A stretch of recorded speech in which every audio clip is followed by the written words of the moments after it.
Salam sejahtera untuk kita semua. Perkenalkan, kami dari kelompok 4. Yang pertama, Pinto Kurniawan, nomor induk mahasiswa 21B 5050350013. Yang kedua, Rival Julio Darundas, nomor induk mahasiswa 21B 5050350014. Yang ketiga, Bonisyah Putra Tarigan, nomor induk mahasiswa 21B 5050350015. Dan yang keempat, Kurnia Syari, nomor induk mahasiswa 21B 5050350016. Pada kesempatan kali ini kita akan membahas analisis SWOT. Materi ini dibuat sebagai tugas akhir mata kuliah Manajemen Pemasaran 3 SKS, Program Studi Manajemen Transportasi Laut, dosen pengampu Dr. Martalina RS, Eskom MM.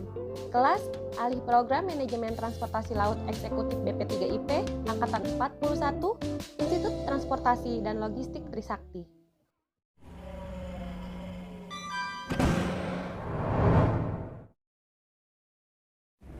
Analisis SWOT merupakan salah satu metode untuk menggambarkan kondisi dan mengevaluasi suatu masalah, proyek atau konsep bisnis yang berdasarkan faktor internal atau dalam, yaitu strength atau kekuatan, dan weakness atau kelemahan, serta faktor eksternal atau luar, yaitu opportunities atau peluang, dan threats atau ancaman.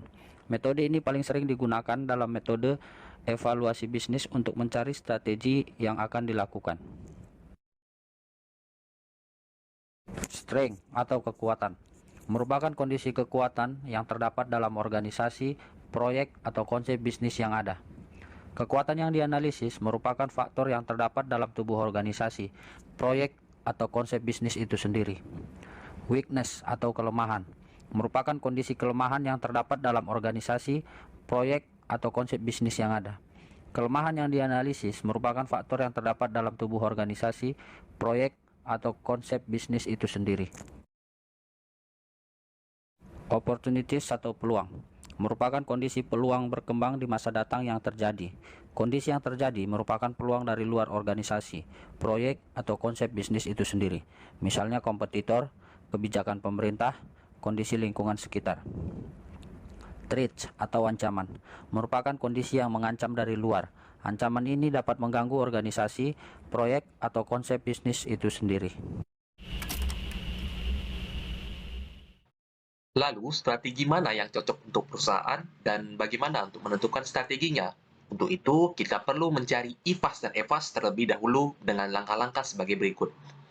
Langkah-langkah untuk menentukan IFAS dan EFAS. Yang pertama, mengidentifikasi semua kekuatan dan kelemahan faktor internal perusahaan serta peluang dan ancamannya faktor eksternal. Yang kedua, masukkan ke dalam tabel IFAS, internal faktor analisis, untuk variabel kekuatan dan kelemahan pada faktor-faktor yang secara strategis memengaruhi perusahaan. Poin yang dimasukkan hanya poin dari pernyataan tersebut maksimal 5 poin. Yang ketiga, lakukan hal yang sama seperti di atas untuk faktor eksternal EFAS, eksternal faktor analisis, pada tabel EFAS untuk poin peluang dan ancaman. Yang keempat, berikan bobot masing-masing faktor strategis pada kolom 2 dengan skala 1.0 sangat penting sampai dengan 0.0 tidak penting.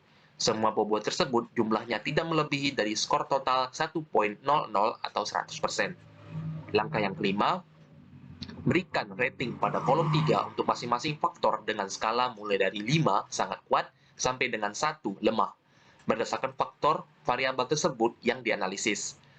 Keenam, kalikan bobot dengan nilai rating untuk memperoleh faktor pembobotan dalam kolom 4. Hasilnya berupa skor pembobotan untuk masing-masing faktor yang nilainya bervariasi. Ketujuh, jumlahkan skor pembobotan pada kolom 4 untuk memperoleh skor total bobot faktor yang dianalisis. Nilai total ini menunjukkan bagaimana variabel yang dianalisis bereaksi terhadap faktor-faktor strategis internalnya.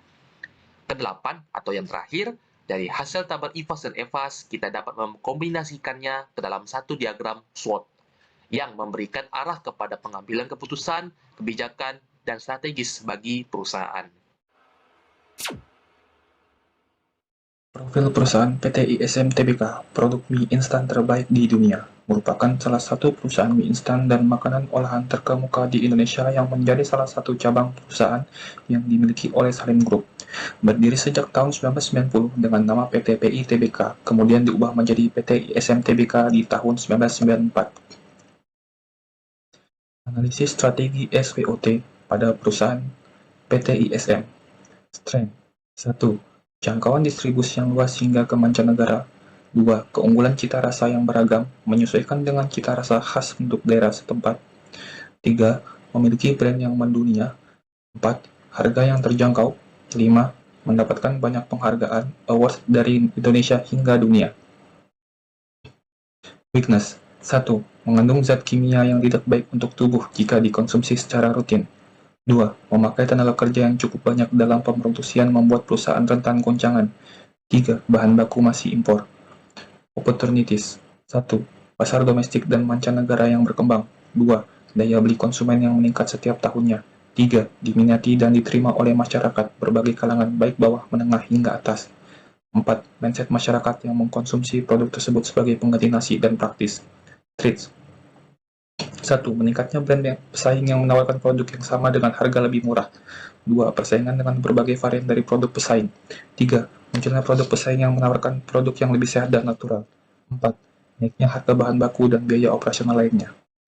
Dalam analisis strategi SWOT, kita bisa melihat dalam strategi SO, di mana SO kekuatan untuk menangkap peluang. 1. Mengembangkan jaringan distribusi baik pasar domestik hingga pasar mancanegara. 2. Menjaga harga tetap terjangkau agar daya beli terus meningkat. 3. Menambah dan terus berinovasi cita rasa agar semakin diminati semua kalangan masyarakat. Strategi WO, atau atasi kelemahan untuk menangkap peluang, di mana 1. Membuat brand image yang baik untuk merubah stigma mengenai produk yang mengandung zat berbahaya bila dikonsumsi terus-menerus. 2. Mengadakan kerjasama mancanegara dengan membuka pabrik di negara penghasil bahan baku agar dapat menekan biaya distribusi, sehingga daya beli konsumen makin meningkat karena harga yang terjangkau oleh berbagai kalangan. ST strategis, atau kekuatan mengatasi ancaman, dengan cara 1. Mengiklankan semua jenis varian dan mengedukasi bahwa produk yang diproduksi dibuat dari bahan-bahan yang natural dan aman konsumsi serta mendapatkan penghargaan dari Indonesia dan dunia. 2. Mendistribusikan varian ciri khas daerah ke daerah, bahkan negara ke negara lainnya. 3. Mengurangi isi kemasan akibat kenaikan harga bahan baku dan biaya operasional agar tetap menjual produk dengan harga yang stabil dan terjangkau. WT strategis. Kelemahan untuk mengatasi ancaman. Fokus memproduksi produk yang sudah ada. 2. Tetap bertahan dan fokus dengan branding selera.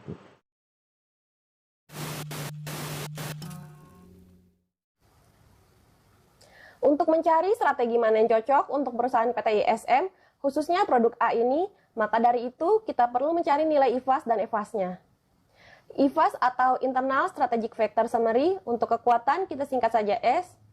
Faktor strategis internal. Nomor 1, jangkauan distribusi yang luas hingga ke mancanegara. Memiliki bobot 0,3, peringkat 4, skor 0,3 dikali 4 sama dengan 1,2. Komentar untuk nomor 1, A sudah dipasarkan di lebih dari 100 negara. Nomor 2, memiliki brand yang mendunia. Bobot 0,2, peringkat 4, skor 0,8. Dikutip dari sindonews.com 30 Agustus 2021, A menduduki peringkat pertama sebagai produk lokal Indonesia yang mendunia. 3. Mendapatkan banyak penghargaan dari Indonesia hingga dunia. Bobot 0,2, peringkat 4, skor 0,8. Di Indonesia, A mendapatkan Top Brand Awards 2021 sebesar 72,9%, dan di mancanegara mendapatkan peringkat pertama ASEAN Top 1000 Brands 2020 oleh Campaign Asia, dan masih banyak penghargaan dunia lainnya. Nomor 4, harga yang terjangkau, bobot 0,2, peringkat 4, skor 0,8. A memiliki harga yang terjangkau sehingga bisa dinikmati oleh segala kalangan, baik atas, menengah, hingga bawah. Nomor 5, keunggulan cita rasa yang beragam, menyesuaikan dengan cita rasa khas penduduk daerah setempat. Bobot 0,1, peringkat 3, skor 0,3. A memiliki 19 rasa khas Nusantara yang beredar di pasaran, seperti mie goreng Aceh, soto Lamongan, coto Makassar, dan lain-lain. Jadi, total kekuatan untuk bobot 1, total kekuatan untuk skor 3,90. IFAS untuk kelemahan disingkat W. Faktor strategis internal. Nomor 1, mengandung zat kimia yang tidak baik untuk tubuh jika dikonsumsi secara rutin. Bobot 0,5, peringkat 3, skor 1,5. Bumbu A menggunakan MSG atau monosodium glutamat untuk meningkatkan rasa menjadi lebih gurih. Nomor 2, memakai tenaga kerja yang cukup banyak dalam pemproduksian membuat perusahaan rentan goncangan. Bobot 0,3, peringkat 2, skor 0,6. Kekhawatiran pembiayaan tenaga kerja apabila terjadi penurunan penjualan produk. Nomor 3, bahan baku masih impor. Bobot 0,2, peringkat 2, skor 0,4. Volatilitas rupiah bisa berdampak pada harga bahan baku impor. Total kelemahan bobot yaitu 1, total skor min 2,5. Jadi total internal sama dengan total kekuatan 3,9 ditambah total kelemahan min 2,5 sama dengan 1,4.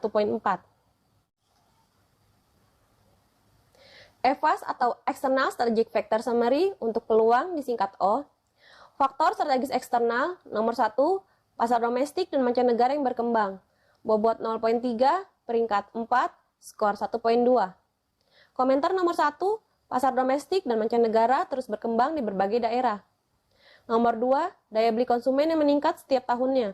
Bobot 0,3, peringkat 4, skor 1,2.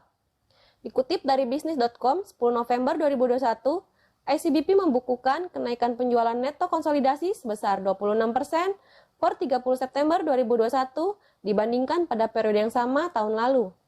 Nomor 3, diminati dan diterima oleh masyarakat berbagai kalangan, baik bawah, menengah, hingga atas. Bobot 0,3, peringkat 4, skor 1,2. Rasa yang lezat dan harga yang terjangkau membuat minat masyarakat dari berbagai kalangan. Nomor 4, mindset masyarakat yang mengkonsumsi produk tersebut sebagai pengganti nasi dan praktis. Bobot 0,1, peringkat 2, skor 0,2. Praktis, mudah, dan membuat kenyang membuat masyarakat mengkonsumsi produk tersebut sebagai pengganti nasi. Total peluang untuk bobot 1, total skor 3,8. EVAS untuk ancaman disingkat T. Faktor strategis eksternal nomor 1, naiknya harga bahan baku dan biaya operasional lainnya. Bobot 0,3, peringkat 4, skor 1,2. Komentar nomor 1, lemahnya rupiah mempengaruhi kenaikan biaya impor bahan baku. Nomor 2, meningkatnya brand pesaing yang menawarkan produk yang sama dengan harga yang lebih murah. Bobot 0,2, peringkat 3, skor 0,6. Pesaing seperti mie sedap dan mie ABC.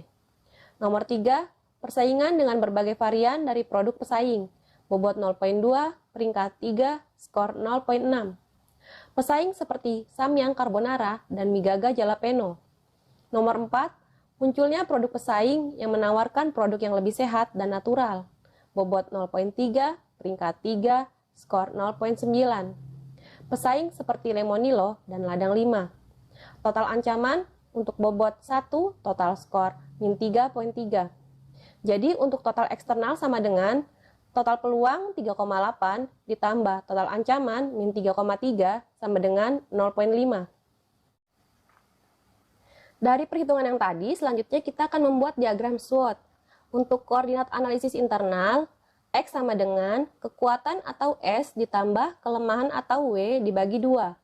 X sama dengan 3,90 ditambah minus 2,50 dibagi 2. X sama dengan 0,7. Untuk koordinat analisis eksternal, Y sama dengan peluang atau O ditambah ancaman atau T dibagi 2. Y sama dengan 3,8 ditambah minus 3,3 dibagi 2. Y sama dengan 0,25. Jadi koordinat X sama dengan 0,7, Y 0,25.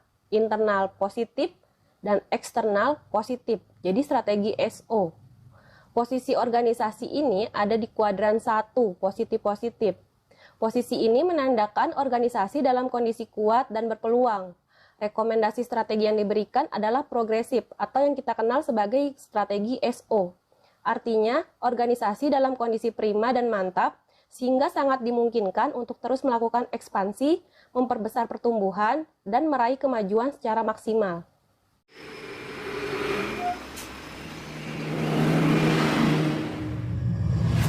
Demikianlah beberapa hal yang dapat kami sampaikan.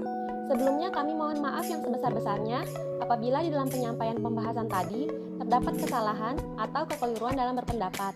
Terima kasih atas perhatiannya, salam sehat dan sukses selalu.